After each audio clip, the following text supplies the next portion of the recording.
สบายดีสุขคนสุขผู้สุขคนพี่น้องๆเพื่อนๆทุกคนวันนี้วันที่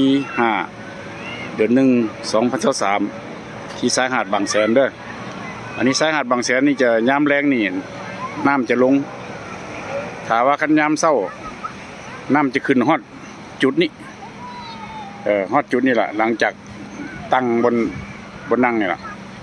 กันขึ้นไปทางนี้จะไปทางเขาสามมุกขึ้นไปอ่างศิลาหรือว่าตลาดอ่างศิลาที่ขายเครื่องอาหารทะเลมื้อใดว่างจึงสิไปถ่ายตลาดอ่างศิลาไม่พี่ๆน้องๆได้เบิ่งอีกเทื่อนึง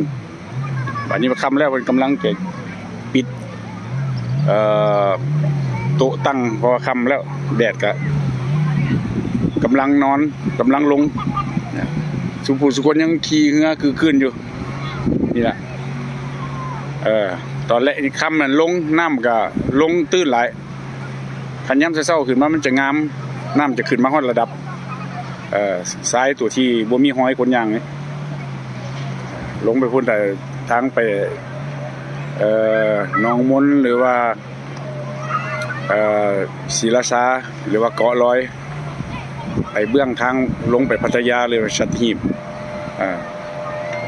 วันนี้คันลงไปอันตัวนี้เป็นชายหาดบางแสนคันยับลงไปใต้อีกนิดนึงเขาเจ้าสิเอิ้นนั่นหาดบอนประมาณกิโลเมตรหนึ่งหรือกิโลเมตรครึ่งนี่แหละวันนี้จะเอาถ่ายเข้าไปเบิ่งทางในแดดส่องช่วงโควิดเวลา3 ปีบ่ได้มาเป็นครั้งแรกที่ได้มาฮอดมื้อนี้ตั้งแต่3 ปี20192019เมื่อฮอดพุ่นได้3 อาทิตย์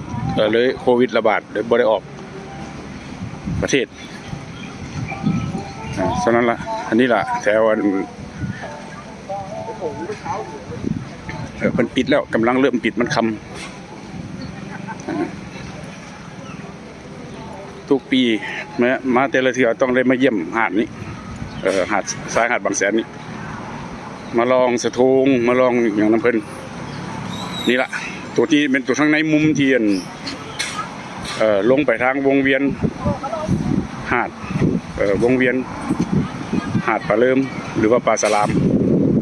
วงเวียนปลาสลามคันเราลอกขึ้นไปนี่จะไปฮอดทางอ่างศิลาหรือว่าเขาสามมุกนี่จะเป็นแคมป์ถนนเบื้องคนที่แล่นรถเชิงโดยสารมีเชิงนักท่องเที่ยววันนี้ก็สิได้มอดกล้องไปถ่ายคลิปหน้ามีลงไปคือก็ไปฮอดวงเวียนนั่นปลาสลามวันนี้มอด